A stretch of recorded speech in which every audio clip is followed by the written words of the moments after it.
Le père Pierre-Battista Pizzaballa, anciennement custode de Terre Sainte, a été nommé par le pape François administrateur apostolique du patriarcat latin de Jérusalem. Le père Francesco a fait son entrée solennelle dans la basilique de l'Annonciation à Nazareth le 18 juin, concluant ainsi les cérémonies inaugurales du nouveau custode de Terre Sainte.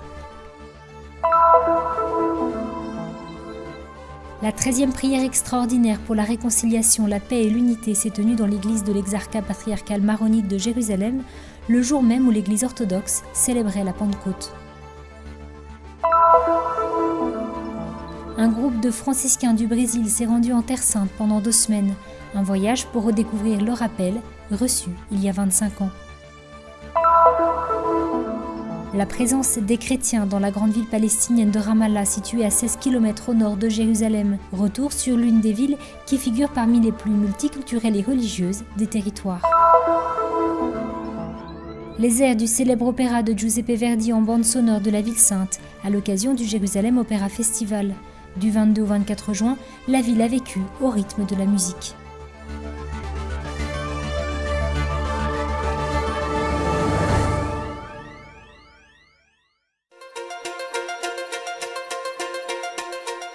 Le père Pierre-Battista Pizzaballa a été nommé administrateur apostolique du patriarcat latin de Jérusalem. Ayant accepté la démission de Monseigneur Fouad-Toile, qui a fêté ses 75 ans en octobre dernier, le pape François a décidé de confier ce rôle au custode émérite de Terre Sainte, qui sera ordonné archevêque en septembre. L'administrateur apostolique est une figure par laquelle le Saint-Siège confère les pleins pouvoirs pour administrer un diocèse dans des conditions particulières, ce dernier restant officiellement vacant. Comme aux apôtres, le Seigneur m'a également demandé de retourner à Jérusalem, écrit le père Pierre-Battista dans le message envoyé aujourd'hui aux fidèles et au clergé du patriarcat. Le père Pizzaballa n'a pas manqué de souligner sa surprise, ses appréhensions et l'inquiétude qui accompagnent cette nouvelle charge. Néanmoins, je sais bien que c'est lui qui m'appelle et m'envoie, et je lui fais confiance, dit-il, tout en demandant à tous bienveillance, amitié et coopération. Comme l'indique le site du patriarcat latin, les évêques, le clergé et les fidèles locaux remercient chaleureusement le patriarche Fouad-Toile qui est parvenu à la fin de sa mission et souhaitent la bienvenue au nouvel administrateur apostolique.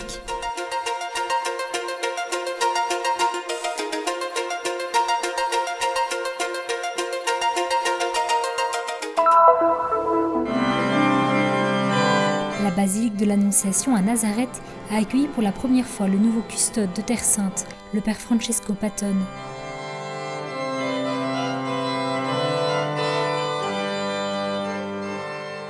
L'entrée solennelle a célébré l'arrivée du nouveau supérieur des franciscains dans la basilique qui est sous la garde de l'ordre des frères mineurs.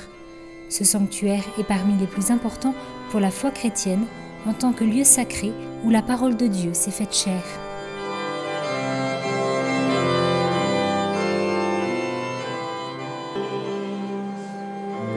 Accompagné par le gardien de la basilique et la communauté franciscaine, le custode s'est dirigé vers la grotte pour vénérer le lieu où l'ange Gabriel est apparu à Marie, lui apportant la nouvelle qu'elle serait la mère du Sauveur.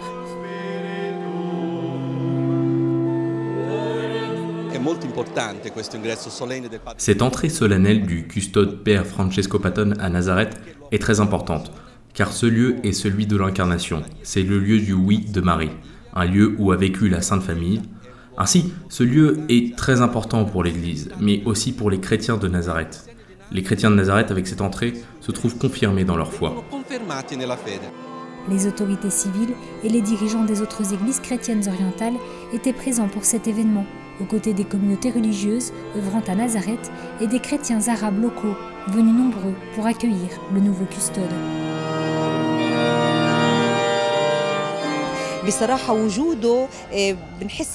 Ce fut un moment de grande fête. Tout le monde était très heureux à l'idée de rencontrer le nouveau custode, parce que pendant cette transition, nous nous sentions comme des brebis sans berger. Même si nos prêtres et pasteurs ont toujours pris soin de nous, il nous manquait quelque chose. Ainsi, l'arrivée du nouveau custode nous rend heureux et nous remplit d'espérance.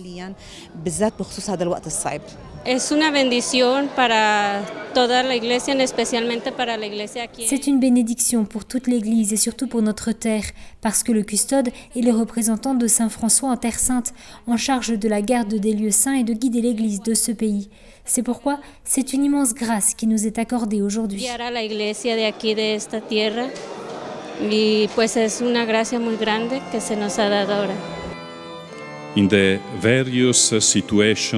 Évoquant la grandeur de ce lieu, le Père Custode a rappelé comment ici, Dieu a dit oui à notre humanité, tout en soulignant la façon dont il est à l'œuvre dans nos vies.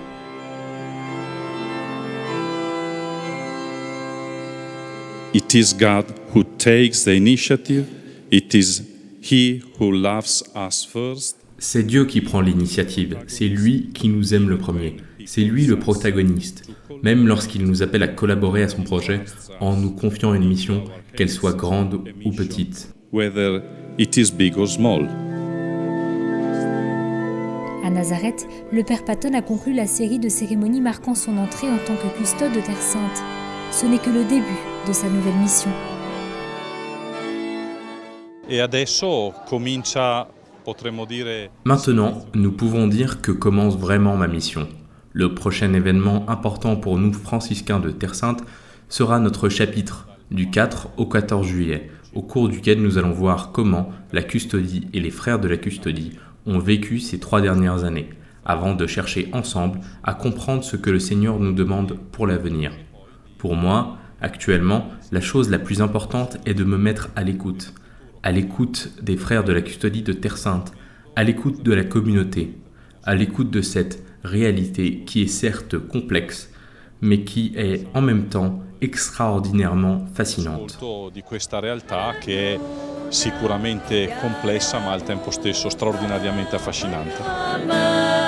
Samedi dans la soirée, le Père Francesco Patton a également pris part à la procession au flambeau, la traditionnelle procession mariale avec des bougies, qui a lieu autour de la basilique de l'Annonciation.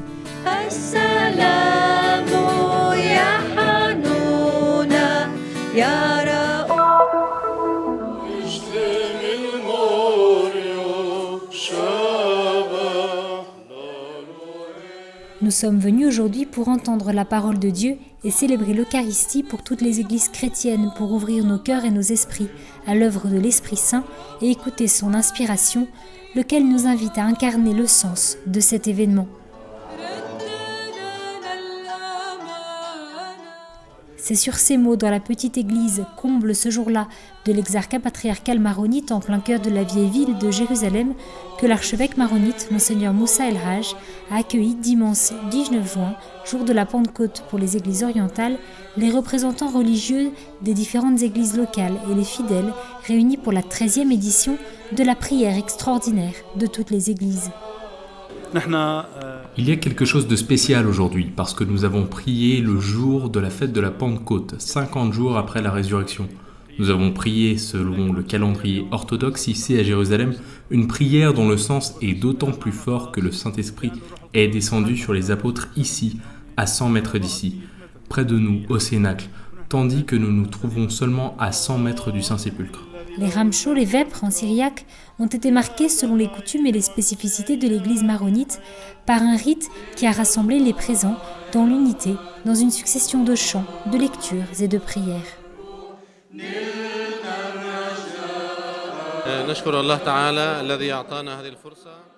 Nous rendons grâce à Dieu d'avoir pu participer au nom de l'église syriaque à cet événement auprès des maronites et de toutes les églises.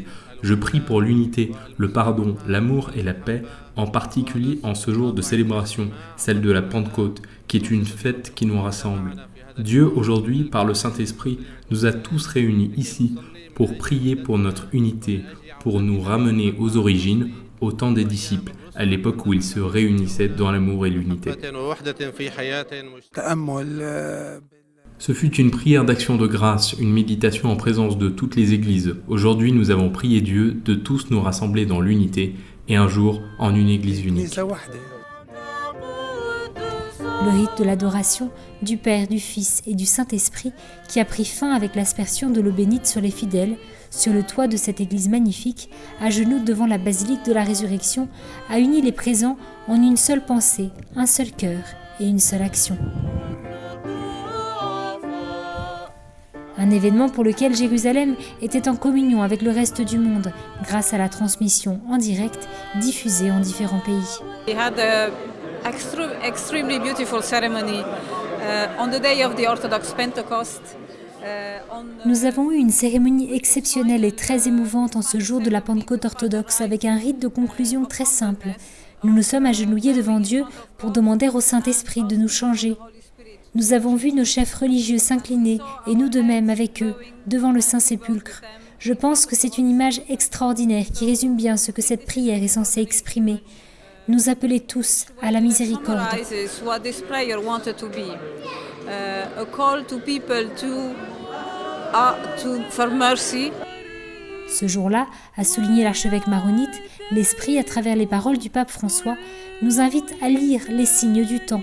Allons de l'avant maintenant, allons de l'avant pour offrir à tous la vie de Jésus-Christ.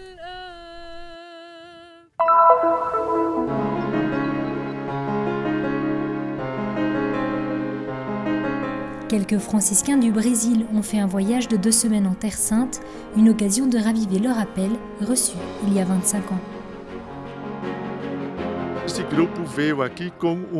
Ce groupe est venu ici avec un programme organisé par les provinces franciscaines du Brésil afin de donner un nouvel élan à leur vocation.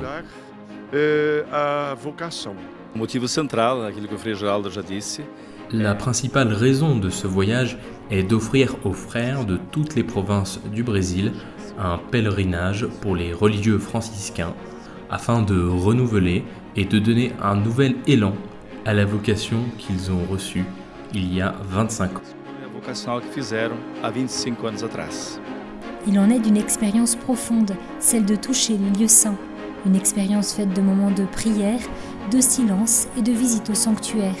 Également, l'occasion de rencontrer la communauté franciscaine locale et de s'y intégrer.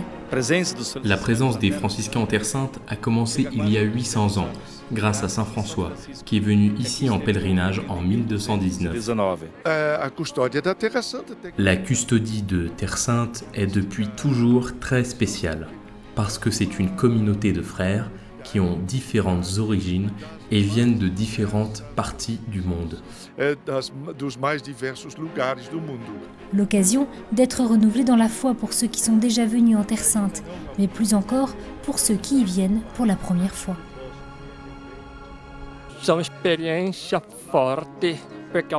Ce sont des expériences très fortes que l'on ne fait qu'une fois dans la vie. Moi qui ai une déficience auditive et qui dois lire sur les lèvres, jamais je n'aurais imaginé pouvoir me rendre en Terre Sainte pour mon jubilé d'argent. Pour moi, ce fut vraiment une invitation spéciale et c'est très émouvant de pouvoir voir l'origine de notre foi.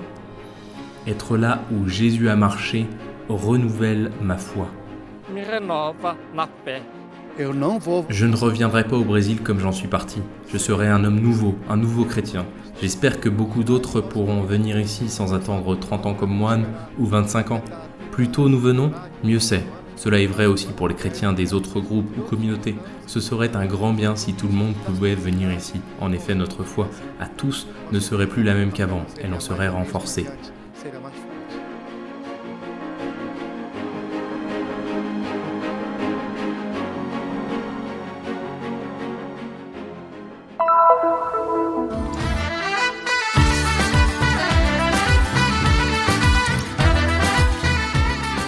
La ville de Ramallah, située à 16 km au nord de Jérusalem, doit son nom à 2 mots qui signifient ensemble « Dieu a voulu ».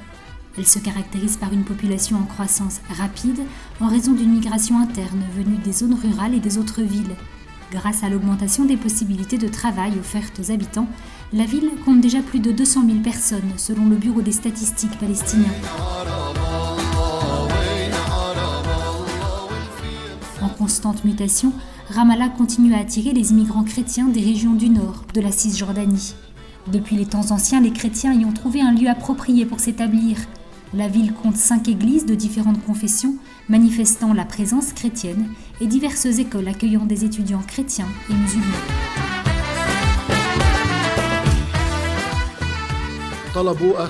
Vers la fin de l'année 1855, les chrétiens ont demandé au patriarche d'envoyer un prêtre pour servir la ville.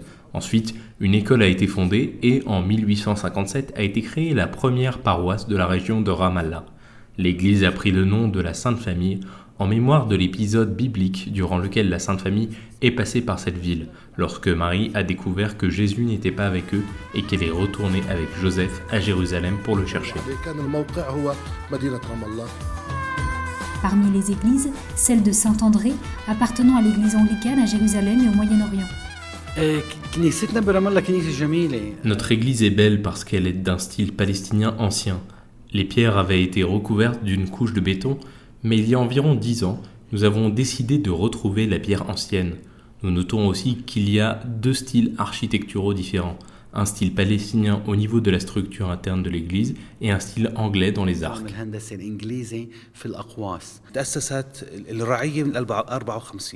La paroisse a été créée en 1954, la première pierre a été posée en 1961 et l'église a été inaugurée en 1963.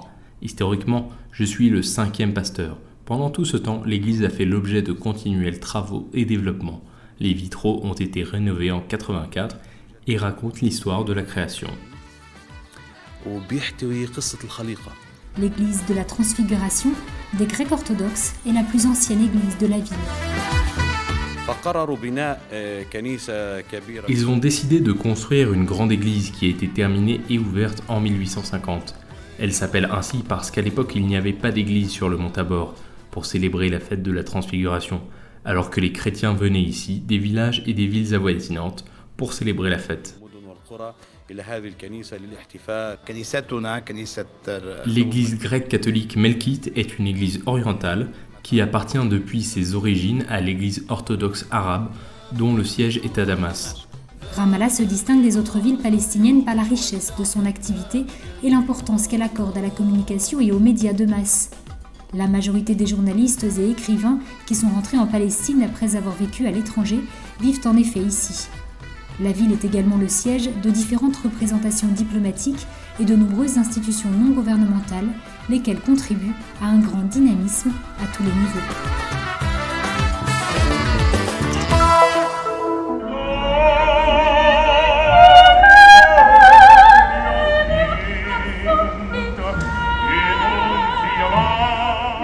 Une nouvelle bande sonore pour Jérusalem du 22 au 24 juin, ce sont les notes du plus célèbre air d'opéra qui ont donné le ton à la ville sainte à l'occasion du Jérusalem Opera Festival. Après une première édition réussie l'année dernière, l'opéra israélien, le ministère du Tourisme et la fondation Seed the Dream ont décidé de répéter l'initiative.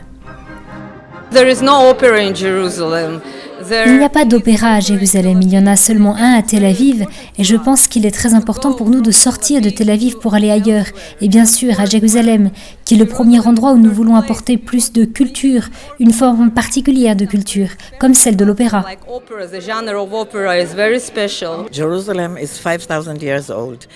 Jérusalem a 5000 ans. Nous avons pensé créer un festival sur un site archéologique et historique riche de nombreuses années d'histoire et ainsi donner une toile de fond à l'opéra, comme vous pouvez le voir dans presque tous les sites archéologiques du reste du monde. L'emplacement principal de cet événement de 3 jours est l'impressionnante piscine du Sultan, située juste en dehors de la vieille ville, qui lors de la première soirée a accueilli plus de 6000 personnes. Marquant l'ouverture du festival, la mise en scène d'Il Rigoletto, le premier opéra de celle qu'on appelle la trilogie populaire, composée par Giuseppe Verdi, avec la Traviata et il Trovatore au milieu des années 1800. Le sens de cet opéra est une enquête sur la relation entre père et fille, principalement sur l'homme du pouvoir et sur la servilité au pouvoir de l'homme. On pourrait dire que l'histoire de Rigoletto est l'histoire d'un homme qui, étant donné sa proximité avec le duc, a cru qu'il pouvait tout se permettre, mais qui voit alors se retourner contre lui ses propres actions. Du point de vue artistique, cet opéra était révolutionnaire. Ce fut la première œuvre moderne de Verdi qui exploite notamment la figure du paria, du bossu, du marginal, quelque chose de totalement nouveau.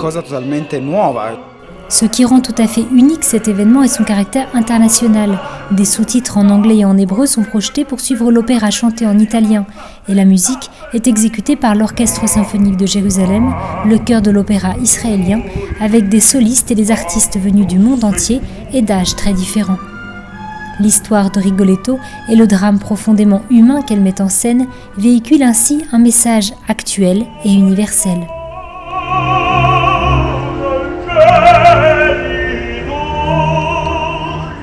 Je pense que c'est très beau puisque cela invite à la réflexion, notamment lorsque nous nous trouvons dans un environnement multiculturel où aussi la coexistence n'est pas facile, sachant qu'à la fin, nous voyons combien chaque personne est profondément différente, combien le monde humain est toujours extrêmement varié et en proie à une extrême souffrance. C'est ainsi que le message qui nous vient de Verdi, du milieu des années 1800, est tout à fait moderne encore aujourd'hui. Le festival continue avec la soirée Opéra Paradiso, qui allie la tradition du mélodrame au film à succès et autres petits concerts en divers endroits de la ville, avec un objectif simple mais ambitieux. Je dis toujours que où on aime l'opéra, où on ne sait pas ce que c'est. Si vous commencez à goûter à l'opéra, alors vous aimerez.